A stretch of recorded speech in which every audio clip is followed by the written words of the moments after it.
Do you have a price prediction, or I know that's a hard question, but maybe a range for this bull market? Yeah, it's a great question. I'm not a financial advisor. And it really just depends. I've been a big believer in a April Fool's Day into this bull market next year. I love the day April Fool's Day. I think it's a great day for some tomfoolery. People to get faked out about something, somebody to act like, hey,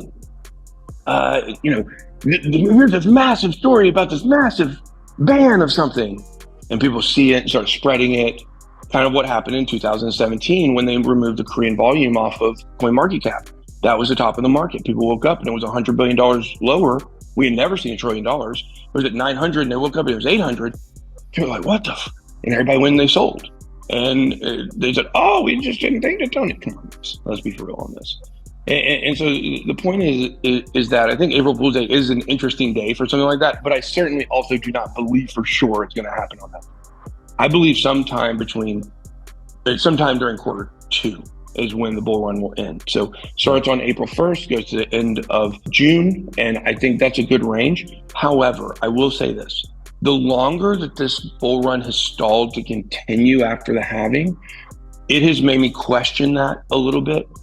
However, I also, the price of Bitcoin is not going to go over $150,000. It could potentially, maybe spike to 170 or 180 or who knows. But the range, the 140 is the target. $140,000 is the target. And, when you look at where Bitcoin fell to, now all of a sudden that target is what? That's a 3X. That's a 3X from the bottom now. So a lot of people would be quite happy. And who would be quite happy with that? The institutions and the people with big money that are buying it during these times, during these dips. You see the whale accumulation and people are just, I don't know if the bull run's coming back. 0% chance the bull run is not coming back. And I think when you look at a price range for XRP, when you're looking at a Bitcoin that's going to go potentially to $150,000, and I think the market cap is going to get somewhere upwards of, I was thinking probably 10. I think it's going to probably get closer to 6. I think we're going to see it doubling. I think certainly XRP, where it is right now, I'm in a leverage trade, so I know where it is. It's between 60 and 62 cents, unless that's changed here in the last few minutes.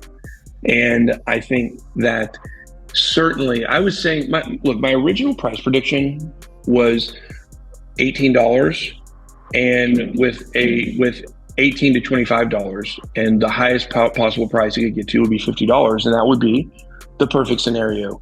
You get the IPO, and you get the ETF. You get an XRP ETF, and which they're talking about, and now you get, if you were to get an IPO on top of that, who knows how high the price can go.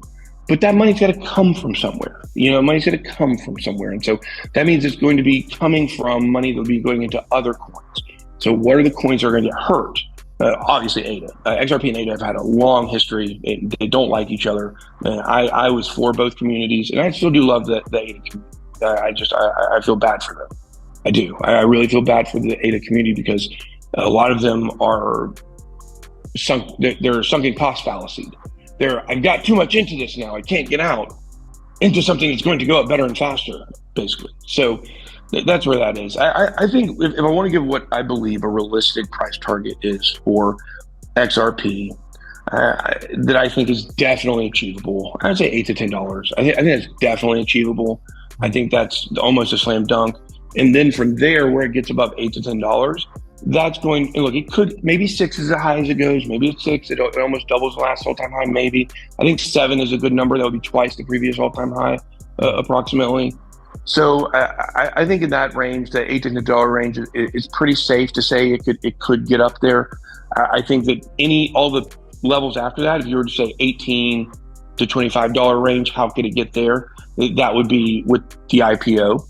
And then how could it get to $52, that crazy number? That would be if on top of that next comes an ETF, and all that happens before the end of this bull run. And so I'm just kind of skeptical about all that happening, and I'd like to set people up with what I believe is to be realistic, and I think that $8 to $10 is very realistic. Yeah, I mean, it's interesting because I feel like it has the clear runway and the pathway now. There's no longer this dark cloud of the litigation hanging over. So I think the sky's the limit a bit, because it's what really surprised me, Ben. That coin stayed in the top 10 despite getting delisted and having a lawsuit. A lot of people thought it was going to drop out at top 20 or something, you know? Yeah, definitely. And I think looking back, there's a lot of reason to think that, if you didn't know what I know. If you don't know what some of the people in the XRP army know. And I don't know if most of the people in the XRP army know it just because they happen to know the information, or they just in their heart they believe it so much. So but XRP is going, it's regulated now. The runway is clear, things are good, and I think now finally it's smooth sailing for XRP and the whole community.